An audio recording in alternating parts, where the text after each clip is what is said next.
Hi everyone.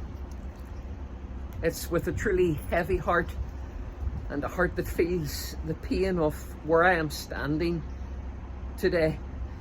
Some of you might recognize this pathway. If you do, then you have been in a situation where you have been brokenhearted, where your heart has been so heavy, because I'm standing on a little pathway that leads to some of the rooms in the Royal Victoria Hospital for sick children.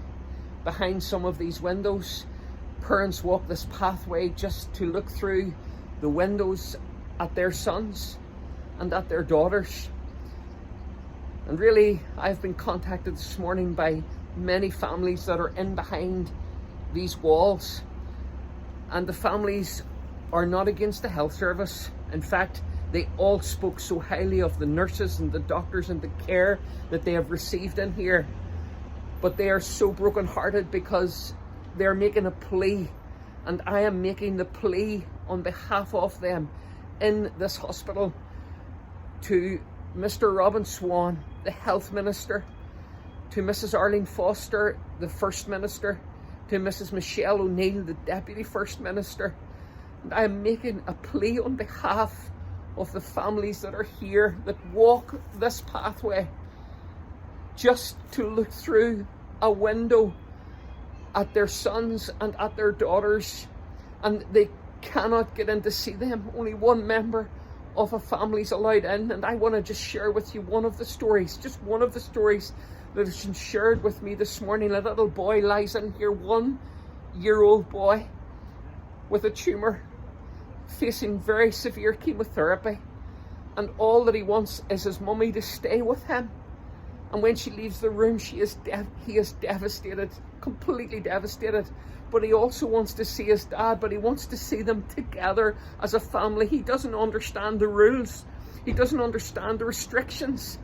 And so on behalf of the families in this hospital and many other families, Mr. Swann, First Minister Foster, Deputy First Minister O'Neill, with tears after praying with some of these families through a window this morning with tears, I simply ask you, can you ease the restrictions to allow little families in to see their sons and their daughters who are so terribly sick?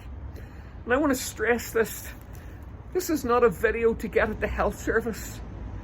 I have been completely reliably told today by all the families that the health service, the nurses and the doctors have been absolutely superb and amazing to their kids. But the little families want the restrictions eased so that they can come, just mum and dad can come together into the ward to see their very sick sons and very sick daughters. I want you to look at this pathway. If you have never walked this pathway, I hope that you will never walk this pathway, because it leads to the windows where parents just look through just to say hi to their kids. So I'm imploring upon you today, Mr. Swann, Mrs. Foster, Mrs. O'Neill, will you please ease the restrictions and allow parents in to see their children in this hospital. I want to take this opportunity to thank the NHS for the incredible work they're doing under immense pressure. But I'm simply asking, on behalf of the families here in this hospital today, this Monday, they haven't been out for Easter, they haven't enjoyed family time. I'm asking, can you please ease the restrictions and let mums and dads see their little children? Please. I'm asking you, many will share and get behind this effort. It's not to cause a rebellion or an uproar. It's just to simply ask for some compassion for families to see their kids. Please consider this. Please share this little video, but most importantly, will you please remember the families that I'm just going to walk along again round the windows to pray with some of these dear families. Thank you. Thank you so much.